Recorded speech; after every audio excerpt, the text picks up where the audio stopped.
show, Harold has a surprise for me. Bill's going to make an outdoor shower, and I'm going to show you how to exercise using a stepladder.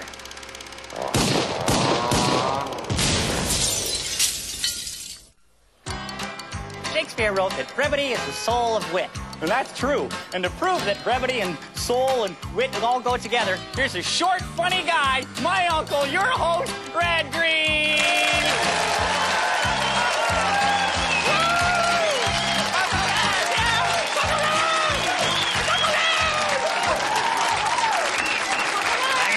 Thank you very much, and thank you, Harold, for that classy intro. I take it your English class is still studying the Bard of Avon. Well, she sold some eye makeup and some face cream to my mom. The Bard of Avon, Harold? Oh, I thought you said Barb from Avon. I'm Shakespeare, Harold. Oh, yeah. Yeah, we're studying Hamlet in school. Yeah, I get to be Hamlet. I think he's the star, you know, unless it's one of those weird titles that's like way out there, you know, sort of like fried green tomatoes. I don't know. You know. But I'm going to jazz it up. I'm going to add some pizzazz to it, you know, like this. Well, that'll do it, Harold. You know, you quoting Shakespeare, I carry a little Shakespearean quote around with me, you know. This is from Midsummer Night's Dream.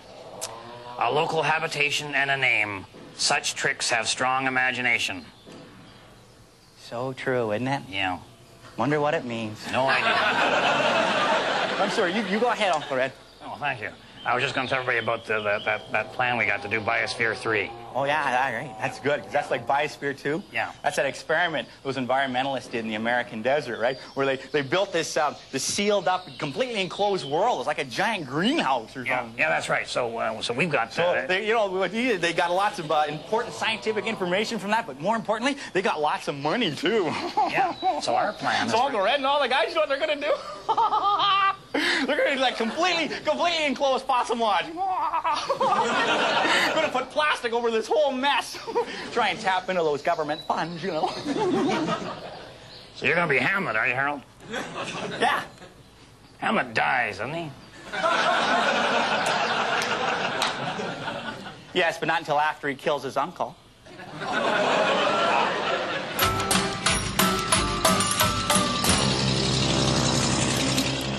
Wherever you go, I'm going with you.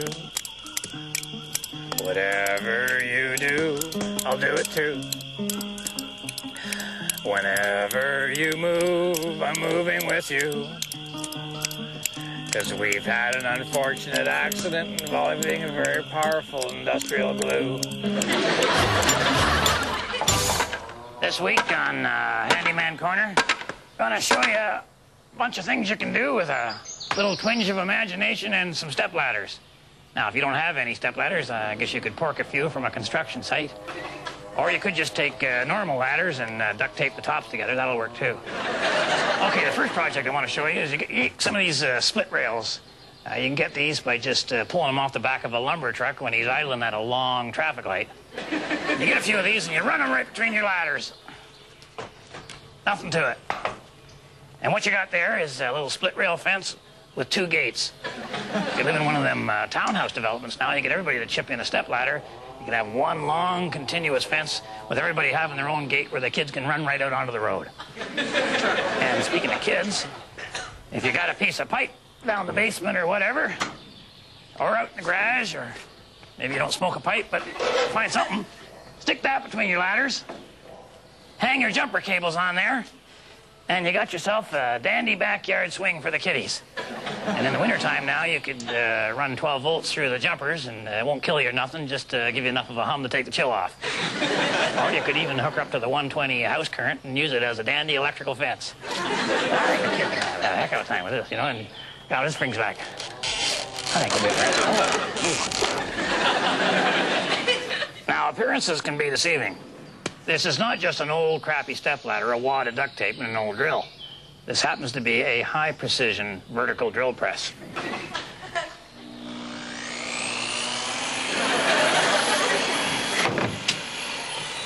Beautiful.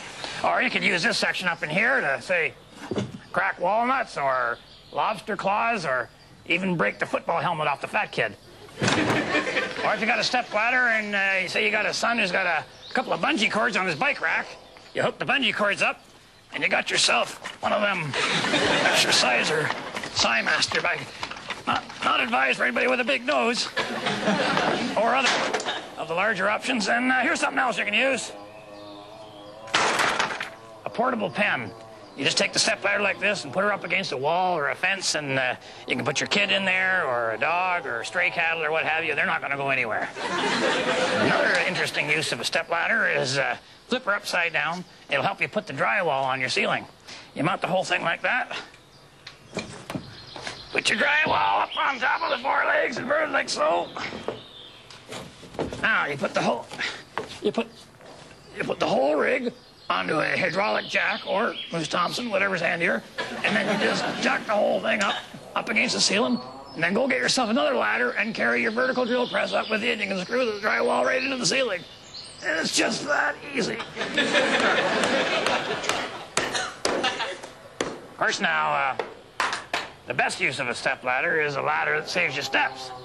So let's say you got to go up somewhere real high, you don't have a real big ladder. Well, you don't need a real big ladder. All you need is more step ladders. So you take your two step ladders, you put them together, put an extra board on the top to get a little extra width. Take your third ladder, put that up on top of the other two.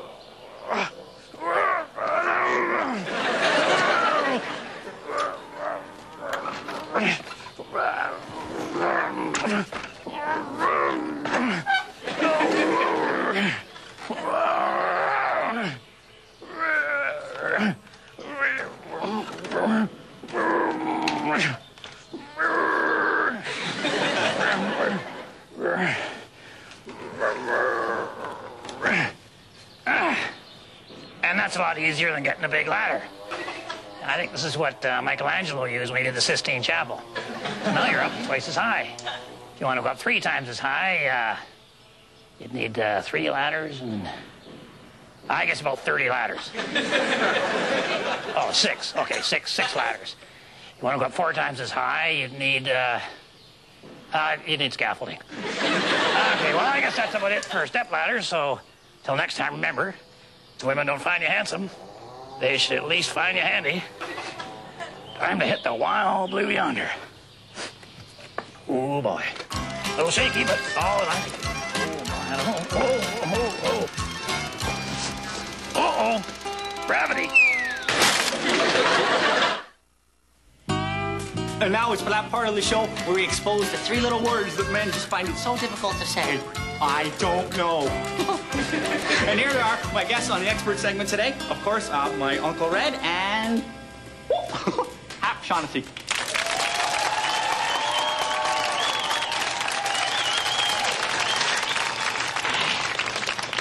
Here's letter number 1. Dear experts, although I have a degree in both economics and political science and have won many friendly games of I'm way smarter than you are, I have never really understood how computers work. Can you explain? Hap? No, go ahead. Well, a computer is a very simple thing. Yeah, there's nothing to it. Yeah, mainly you have your computer programs, which are on the disks. And the disks go into the computer, and they're spun around there by a type of electric drill. And that's flying around in there so that your software high-density database units come spinning right off the disk and ram right up against your TV screen. And that allows you to print stuff off, and you can get graphs, which will show you exactly how much money you're going to lose next year. Yeah, well, I better clarify that a bit, I think. To do that, I'd have to go back as far as the old Morse code that I used during WW2, when I had to let my squad know that I'd captured this enemy battalion single-handedly, and that I'd had to decline the medal because there wasn't enough room left on the tunic anymore. It was disappearing over the shoulder. But where Morse code was dots and dashes, computers are 1s and 0s, or bits and bytes, or I's and BM's. And they got this little Japanese a robot inside the CPU, and he's going like that to beat the band.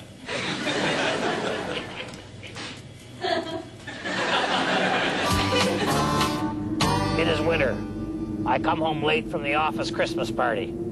She is angry at the smell of garlic on my breath. She knows I don't eat garlic, but my secretary does. When you're in a biosphere, you get lonely, so I thought I'd talk to the expert on that subject. Gord, you asleep? Oh, fire! Fire! Gord. Just us. Oh, great. Yeah. Visitors. This is great. Yeah. Oh, wonderful. You know, if it weren't for your visits, I'd probably go totally wacko. Well, that's good. Yeah, well, that's good. That's good. I'm glad to hear that. Yeah, thanks to you, I'm still clinging on to my sanity, you know. Yeah. Gord, we're doing a kind of a biosphere thing up at the lodge, and I thought maybe you could give us a few tips on, how to live in isolation. Oh, yeah. Yeah. Oh, yeah. Yeah, well, the thing to remember is that mind and body aren't separate. So, if you were to hit your head really, really hard against a tree or a ranger station or something, they're one. So, to keep the mind active, you got to keep the body fit, So, you must increase the bust.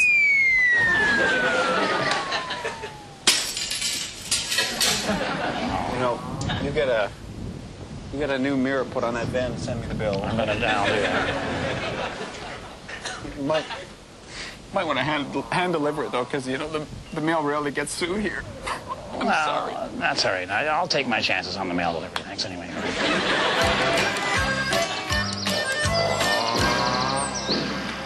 Well, this Biosphere 3 thing is coming together pretty good, although nobody was willing to make a commitment until Moose Thompson promised to wear pajamas. I don't think that you guys... Well, okay, let me rephrase that. Do you guys really think that you're going to pack everything that you're going to need? Because I don't. Well, Harold, I don't really care. No, let me rephrase that. Nobody in their right mind would care what you think, Harold. So the guys are gathering up all the essentials, and they all realize they're going to need their own space.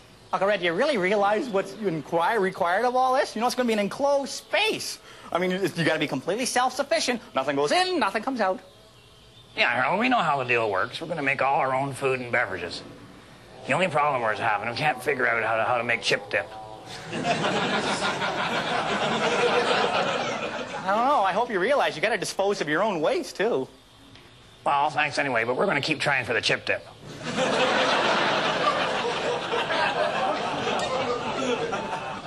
I don't know. I really don't think this is going to work. It's going to work fine. These are very simple guys. A lot of these guys could live for 2 weeks on a couple of comic books and a bottle opener.